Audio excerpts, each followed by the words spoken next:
سفر ہے نا یہ بڑا امپورٹنٹ ہے پاکستان کے فیوچر کے لیے. سو اس لیے ہم خاص طور پہ داد دیتے ہیں اپنے سپریم کورٹ پہ کہ جب واضح ہم نے اپنی گورنمنٹس قربان کی آئین کو دیکھتے ہوئے وکیلوں کے ساتھ پہلے بیٹھے. وکیلوں نے ہمیں شور کیا کہ 90 دن سے آگے جا ہی نہیں سکتا. پھر ہم نے اپنی حکومتیں قربان کی. تو اس لیے تو نہیں قربان کی تھی کہ یہ سارے اپنے یہ محسن نقوی جیسے لوگوں کو اوپر بٹھا کے اور سارے ہمارے مخالف اور بیوروکریٹس اور پولیس والوں کو اوپر ہمارے بٹھا کے اور ہمارے اوپر انتقامی کارروائی شروع کر دیں. اور یہ یہاں بھی اور پختونخوا میں بھی ہم نے تو اس لیے کیا تھا کہ ہم نے کہا کیئر ٹیکر آئے گا اور اس کے بعد 90 دن میں الیکشن ہوگی. تو یہ اس سے پیچھے ہٹ رہے تھے. اور یہ بھی کہ اتنا آگے نکل گیا یہ بھی صاف آئین کی خلاف ورزی ہے ابھی بھی, کیونکہ یہ اب یہ ظاہر ہے یہ وہ جو 90 دن کے بیچ میں نہیں ہو سکتا کیونکہ انہوں نے اتنا ڈیلے کر دیا. تو اپنی عدلیہ کو پہلے تو میں خراج تحسین پیش کرتا ہوں اور یہ اپنے ملک کے لیے بھی یہ بڑی خوشائن چیز ہے. دوسرے جو ماشاء اللہ ہماری سب سے بڑی پارٹی ہے پاکستان میں اپنی جوڈیشری کو یہ آج اعتماد دلوانا چاہتا ہوں کہ قوم ان کے ساتھ کھڑی ہے. کہ ان کو کوئی یہ وہ 98-99 میں نہیں جدھر ڈنڈوں مار کے سپریم کورٹ کے اوپر حملہ ہوا تھا اور کچھ ریئیکشن نہیں آیا. بہت بڑا ریئیکشن آئے گا پاکستان کے اندر. تو یہ ہم نے بھی سارا وائرل ہوا یہ جو کلپ ہے, اور میں صرف اپنے ججز کو یہ شیورٹی دینا چاہتا ہوں کہ ہم سب کھڑے ہیں.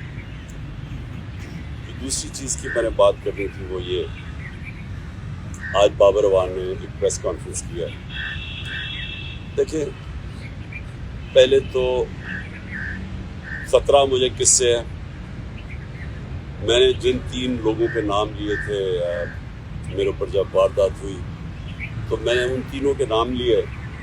تو ہر چیز جو اس کے بعد ہوئی میرے اٹیمپٹ کے بعد وہ مجھے کنفرم کرتی ہے کہ وہ تینوں ملوث تھے اس میں. پہلے تو کور اپ کرنے کی کوشش کی, وہ نوید سے پہلی سٹیٹمنٹ, پھر شام کو دوسری سٹیٹمنٹ آ گئی. دوسری سٹیٹمنٹ جب وہ کر رہا تھا تو JIT کے اندر رپورٹ ہے کہ وہاں 5 نامعلوم افراد بیٹھے ہوئے تھے کاؤنٹر ٹیررزم کی. جب اس کو پہلے تو نوید کو یہ DPO گجرات نے اس کی سٹیٹمنٹ کر کے وائرل کر دی, وہ بھیج دیا. سب سے پہلے جو ہمارے مخالف اینکرز تھے ان کے پاس پہنچ گئی. اس کے بعد اس کو اٹھا کے لے کے گئے کاؤنٹر ٹیررزم ڈپارٹمنٹ میں. ادھر 5 نامعلوم افراد جو کہ جج کے سامنے اینٹی ٹیررزم کورٹ کے جج کے سامنے JIT کی رپورٹ ہے کہ وہ 5 نامعلوم افراد تھے. وہ وہاں بیٹھے, اس نے دوسری اس کی ویڈیو بنائی اور کئی گھنٹے وہاں رکھا.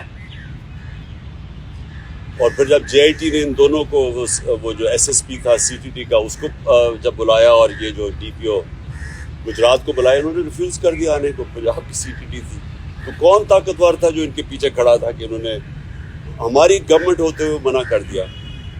پھر اس کے بعد جو JIT کو سیبوٹاج کرنے کی کوشش کی, 4 لوگوں نے اپنے بیان بدلے JIT کے لوگوں نے. ان کے بعد اس کے اوپر پروسیکیوٹر جنرل نے ان کے اوپر تفتیش کی. اس نے کہا کہ ان کے اوپر ایکشن لینا چاہیے, انہوں نے سیبوٹاج کرنے کی کوشش کی ہے. اب اس کیئر ٹیکر گورنمنٹ جس کا یہ مینڈیٹ ہی نہیں آتے ساتھ ہی پہلے JIT کو چینج روکا. اس کے بعد ان 4 لوگوں کو جن کے اوپر ایکشن کہا تھا ان کو واپس JIT پہ بٹھا کے, اور جو لوگ جو 2 کام کر رہے تھے ان کو انہوں نے OST کر دیا.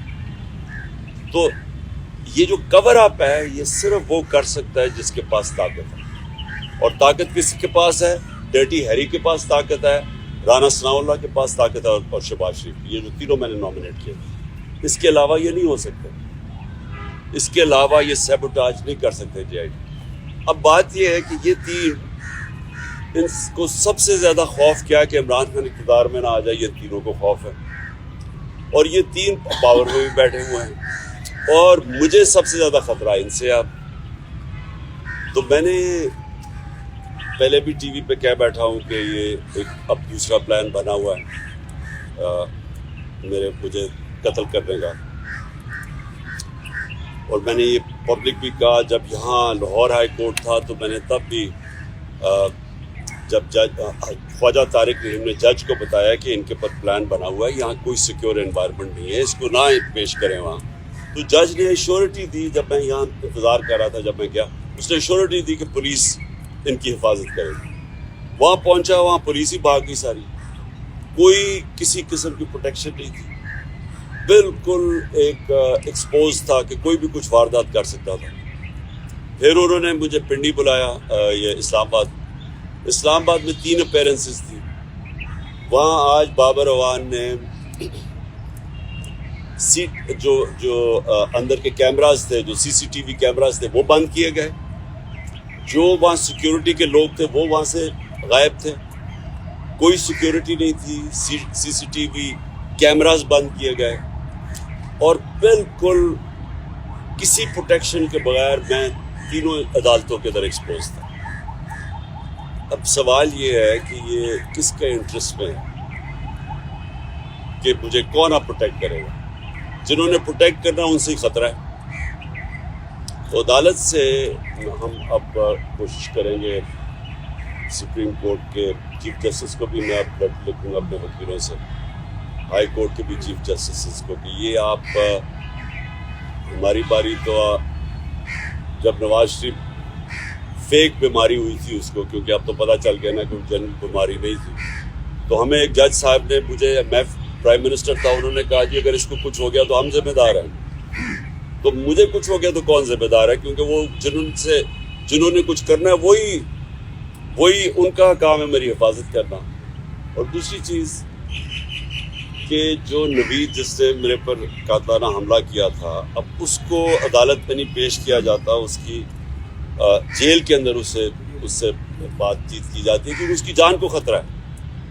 تو جس کی جان کے اوپر اٹیمپٹ ہو چکے اور خطرہ ہے, اس کو کیوں وہ یہ گھسیٹ رہے ہیں. اور ان کیسز میں یعنی جو مزاحیہ خیز کیسز ہیں, ایسے کیسز ہیں جن کے اوپر کبھی یعنی اگر دنیا مذاق اڑائے گی کہ ایک ٹیررزم کا کیس کر دیا وہاں الیکشن کمیشن کے باہر, جبکہ میں وہاں تھا ہی نہیں, میں گھر پہ بیٹھا ہوا تھا, وہ مظاہرہ ہو رہا ہے, میرے اوپر دہشت گردی کا کیس کر دیا. یا دوسرا وہ جو ایک اور, اب سب کو پتہ ہے کہ الیکشن کمیشن پوری طرح, اب تو خیر ساری قوم کو پتہ چل گیا کتنی جانبدار ہے, یہ تو حکم ہی ساری ان سے لیتی ہے. اس نے کیسز کیا فورن فنڈنگ کا, وہ بھی کوئی کیس نہیں ہے, اب وہ چینج ہو گیا پروہیبٹیو فنڈنگ کا. اور دوسرا یہ ہے یہ توشہ خانہ کا کیس, وہ بھی میں اب سب کے سامنے کہ جس وقت وہ دونوں کیسز عدالت میں گئی اوور ٹرن ہو جائیں, کیونکہ کیسز ہی نہیں ہیں, تو ان کے اوپر مجھے بلایا جا رہا ہے اور میری جان کو رسک کر رہا ہے. تو اس کے اوپر ہم انشاءاللہ اپنے وکیلوں کے ساتھ بیٹھ کے اپروچ کریں گے سپریم کورٹ.